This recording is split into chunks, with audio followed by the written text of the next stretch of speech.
तो नमस्कार साथियों, आज है 20 जुलाई 2026 और दिन है सोमवार का और आप देख रहे हैं राजस्थान की 50 बड़ी खबरें। साथ के साथ आज अपन इस वीडियो में जानेंगे महिलाओं से जुड़ी हुई खबरें, बेरोजगार किसानों से जुड़ी हुई खबरें और युवाओं से जुड़ी हुई खबरें। साथ ही साथ जानेंगे प्रधानमंत्री किसान सम्मान निधि की अगली किस्त कब आएगी, जो किसानों को 24वीं किस्त मिलने वाली है। तो आइए शुरू करते हैं राजस्थान की टॉप बड़ी 50 खबरें। कांग्रेस के दिग्गज नेता सचिन पायलट ने सामाजिक कार्यकर्ता सोनम वांगचुक के समर्थन में खड़े होकर केंद्र सरकार पर तीखा निशाना साधा है। पायलट ने साफ शब्दों में कहा कि किसी भी लोकतांत्रिक व्यवस्था में शांतिपूर्ण असहमति की आवाज को दबाना पूरी तरह दमनकारी नीति को दर्शाता है। उन्होंने सरकार से आग्रह किया कि वांगचुक जिन महत्वपूर्ण मांगों को लेकर अनशन पर बैठे हैं, उन पर तुरंत चर्चा शुरू की जानी चाहिए। पायलट के इस कड़े बयान के बाद प्रदेश के राजनीतिक हलकों में चर्चाएं काफी तेज हो गई हैं। राष्ट्रीय लोकतांत्रिक पार्टी के संयोजक और सांसद हनुमान बेनीवाल ने अपनी सरकारी सुरक्षा वापस लौटाकर प्रदेश की राजनीति में नया विवाद खड़ा कर दिया है। बेनीवाल ने मुख्यमंत्री को पत्र लिखकर दावा किया है कि उनके खिलाफ एक बहुत बड़ा षड्यंत्र रचा जा रहा है। उन्होंने सुरक्षा व्यवस्था पर गंभीर सवाल उठाते हुए कहा कि उनकी जान को खतरा है और वे अपनी सुरक्षा खुद करने में सक्षम है। मुख्यमंत्री कार्यालय इस मामले की जांच के आदेश देने की तैयारी कर रहा है। बिहार के बहुचर्चित 131 करोड़ रुपए के बड़े घोटाले के तार अब राजस्थान से भी जुड़ते दिखाई दे रहे हैं। इसी मामले में प्रवर्तन निदेशालय यानी ईडी की टीम ने श्रीगंगानगर में भाजपा नेता अशोक चांडक के ठिकानों पर बड़ी कार्रवाई की है। इस कपाड़ से छापेमारी के दौरान अधिकारियों ने कई महत्वपूर्ण दस्तावेज और करीब 2 करोड़ 92 लाख रुपए की नकदी जब्त की। इस बड़ी कार्रवाई के बाद से राज्य के व्यापारिक और राजनीतिक क्षेत्रों में हड़कंप मच गया है। मौसम विभाग ने राजस्थान के मौसम को लेकर एक बेहद जरूरी और बड़ा अपडेट जारी किया है। विभाग की ओर से 20 से 22 जुलाई तक जयपुर, जोधपुर, कोटा और भरतपुर संभाग सहित कुल 28 जिलों में आंधी तूफान के साथ मूसलाधार बारिश का येलो अलर्ट जारी किया गया है। मौसम वैज्ञानिकों के अनुसार मानसून की यह सक्रियता उमस और भीषण गर्मी से लोगों को बड़ी राहत दिलाएगी। आम जनता और प्रशासन को किसी भी आपात स्थिति के लिए पूरी तरह सतर्क रहने की सलाह दी गई है। मुख्यमंत्री भजनलाल शर्मा के नेतृत्व वाली राज्य सरकार ने प्रदेश की महिलाओं के स्वास्थ्य को लेकर एक बड़ा और संवेदनशील फैसला लिया है। सरकार की नई योजना के तहत अब हाई रिस्क यानी उच्च जोखिम वाली गर्भवती महिलाओं को घर बैठे ही मुख्य सचिव ने इस संबंध में अधिकारियों को कड़े निर्देश जारी किए हैं, ताकि ग्रामीण क्षेत्रों में भी मातृ मृत्यु दर को कम किया जा सके और स्वास्थ्य सुविधाओं का विस्तार हो सके। जोधपुर के तनावड़ा तालाब का पानी अचानक पूरी तरह गुलाबी होने से स्थानीय लोगों के साथ साथ पर्यावरण वैज्ञानिक भी हैरान हैं। National environment engineering research institute यानी नीरी की जांच रिपोर्ट में सामने आया कि तालाब के पानी में हानिकारक अपशिष्ट और कार्बनिक पदार्थों की मात्रा बहुत अधिक थी। इसके तुरंत बाद प्रशासन ने एक्शन लेते हुए तालाब के पास चल रही 2 अवैध टेक्सटाइल फैक्ट्रियों को चिन्हित किया और उन पर बुलडोजर चलाकर उन्हें पूरी तरह ध्वस्त कर दिया।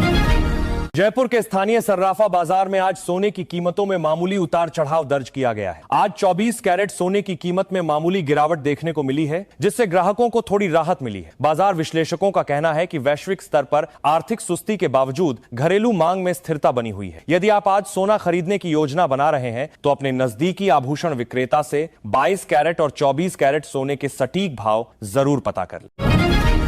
राजस्थान लोक सेवा आयोग यानी आरपीएससी की वरिष्ठ अध्यापक भर्ती परीक्षा के पेपर लीक मामले में एक बहुत बड़ा खुलासा हुआ है। विशेष जांच दल यानी एसओजी की जांच में यह बात सामने आई है कि परीक्षा का पेपर करीब 50 लाख रुपए में बेचा गया था। एसओजी ने इस पूरे गिरोह का पर्दाफाश करते हुए मुख्य आरोपी विनोद रेवाड़ सहित कई लोगों को गिरफ्तार किया है। इस खुलासे के बाद भर्ती परीक्षाओं की शुचिता को लेकर युवाओं में आक्रोश देखा जा रहा है। सामाजिक कार्यकर्ता सोनम वांगचुक की भूख हड़ताल पर अब देश के जाने माने समाजसेवी अन्ना हजारे ने भी अपनी प्रतिक्रिया दी है। अन्ना हजारे ने केंद्र सरकार को नसीहत देते हुए कहा है कि लोकतांत्रिक तरीके से उठाई जा रही मांगों को अनसुना नहीं किया जाना चाहिए। उन्होंने सरकार से बिना किसी देरी के वांगचुक से बातचीत का रास्ता साफ करने की अपील। हजारे के इस बयान के बाद इस संवेदनशील मुद्दे को राष्ट्रीय स्तर पर और अधिक बल मिला। जयपुर के सवाई मानसिंह अस्पताल से लापरवाही और संवेदनहीनता का एक बेहद शर्मनाक वीडियो सोशल मीडिया पर जमकर वायरल हो रहा है। वीडियो में साफ दिख रहा है कि इमरजेंसी वार्ड में एक मरीज गंभीर हालत में तड़प रहा है, जबकि वहां तैनात नर्सिंग स्टाफ केक काटकर जन्मदिन मनाने में व्यस्त है। इस वीडियो के सामने आने के बाद अस्पताल प्रशासन और चिकित्सा विभाग में हड़कंप मच गया है। सरकार ने मामले की जांच के लिए एक उच्च स्तरीय कमेटी गठित की है। राजस्थान हाईकोर्ट की सख्त फटकार के बाद अब राज्य निर्वाचन आयोग पूरी तरह हरकत में आ गया है। कोर्ट के कड़े रुख को देखते हुए आयोग ने अपनी तैयारियां तेज कर दी हैं और प्रदेश में आगामी 15 अगस्त से 15 नवंबर के बीच पंचायत और स्थानीय निकाय राज्य निर्वाचन आयोग चुनाव कराए जाने की प्रबल संभावना जताई जा रही है। निर्वाचन आयोग सोमवार को हाईकोर्ट में अपनी अंतिम विस्तृत रिपोर्ट पेश करेगा, जिसके बाद चुनाव की तारीखों का आधिकारिक ऐलान होने की उम्मीद की जा रही है। कोटा कृषि उपज मंडी में आज व्यापारिक गतिविधियों में बड़ा उछाल देखने को मिला है। स्थानीय व्यापारियों के अनुसार सरसों, सोयाबीन और चना जैसी प्रमुख जिंसों की कीमतों में भारी तेजी दर्ज की गई। इसके साथ ही बाजार में रिफाइंड तेल और अन्य खाद्य तेलों के दाम भी अचानक बढ़ गए। कीमतों में आई इस तेजी से जहां किसानों को अपनी फसलों का बेहतर दाम मिलने की उम्मीद बंधी है, वहीं आम उपभोक्ताओं पर रसोई के बजट का बोझ बढ़ने लगा है। जोधपुर पुलिस की स्पेशल टीम ने एक बड़ी कार्रवाई करते हुए भारतीय सेना के पूर्व एनएसजी कमांडो के घर पर छापेमारी की। बनाड़र थाना क्षेत्र में हुई इस कार्रवाई के दौरान पुलिस ने आरोपी के घर से करोड़ों रुपए की बेहिसाब नकदी और भारी मात्रा में अफीम का दूध बरामद किया है। पुलिस ने आरोपी को गिरफ्तार कर लिया है और उससे पूछताछ की जा रही। शुरुआती जांच में नशीले पदार्थों की तस्करी के बड़े अंतर्राष्ट्रीय नेटवर्क का अंदेशा जताया गया है। प्रदेश में युवाओं को मिलने वाले बेरोजगार भत्ते में हो रहे बड़े फर्जीवाड़े को रोकने के लिए सरकार ने एक बड़ा कदम उठाया है। अब इस योजना के तहत लाभार्थियों की डिजिटल मॉनिटरिंग और ऑनलाइन वेरिफिकेशन की प्रक्रिया को पूरी तरह से आर्टिफिशियल इंटेलिजेंस यानी एआई तकनीक से लैस किया जाएगा। इस नई व्यवस्था के लागू होने के बाद अपात्र लोगों को तुरंत बाहर किया जा सकेगा और वास्तव में जरूरतमंद युवाओं को बिना किसी रुकावट के समय पर सहायता राशि मिल सकेगी। भारतीय शेयर बाजार में आज फिर से रिकॉर्ड तोड़ ऐतिहासिक तेजी देखने को मिली। वैश्विक बाजारों से मिले सकारात्मक संकेतों के बाद घरेलू शेयर बाजार के दोनों प्रमुख सूचकांक सेंसेक्स और निफ्टी अपने नए लाइफ टाइम हाई स्तर पर बंद हुए हैं। तेजी के चलते बाजार में निवेश करने वाले आम निवेशकों और बड़े संस्थानों में भारी उत्साह देखा जा रहा है। विशेषज्ञों का मानना है कि मजबूत आर्थिक आंकड़ों के कारण बाजार में यह तेजी आगे भी जारी रह सकती है। कांग्रेस नेता सचिन पायलट ने एक बार फिर केंद्र सरकार की कार्यप्रणाली पर तीखा राजनीतिक हमला बोला है। पायलट ने आरोप लगाया कि विभिन्न सामाजिक और जनहित के मुद्दों पर जनता या प्रदर्शनकारियों से संवाद करना वर्तमान सरकार की फितरत में ही नहीं है। उन्होंने सरकार के इस रवैये को पूरी तरह से अलोकतांत्रिक और हठधर्मी करार दिया है। पायलट के इस तीखे प्रहार से प्रदेश में कांग्रेस और भारतीय जनता पार्टी के नेताओं के बीच जुबानी जंग तेज हो गई। जयपुर के प्रसिद्ध पर्यटन और सांस्कृतिक स्थल चोखी ढाणी रिसोर्ट में खाद्य सुरक्षा विभाग की टीम ने एक बड़ी कार्रवाई को अंजाम दिया है। आकस्मिक निरीक्षण के दौरान अधिकारियों ने रसोई घर से लगभग 90 किलो दूषित काजू के टुकड़े और सेहत के लिए बेहद हानिकारक अनसेफ खाद्य तेल सीज किया है। विभाग ने सभी संदिग्ध खाद्य पदार्थों के सैंपल लेकर उन्हें जांच के लिए लैब भेज दिया है। इस कार्रवाई से शहर के अन्य बड़े होटलों में हड़कंप। मेडिकल की पढ़ाई की तैयारी कर रहे राजस्थान के युवाओं को राष्ट्रीय चिकित्सा आयोग से एक बड़ा झटका मिला है। आयोग द्वारा जारी नई सीट मैट्रिक्स के अनुसार देश के 19 राज्यों में एमबीबीएस की सैकड़ों सीटें बढ़ाई गई हैं, लेकिन राजस्थान के हिस्से में एक भी नई सीट नहीं आई है। प्रदेश के 22 सरकारी और निजी चिकित्सा संस्थानों में सीटों की संख्या इस साल भी यथावत रहेगी, जिससे प्रवेश के लिए प्रतिस्पर्धा और अधिक कठिन होने की संभावना है।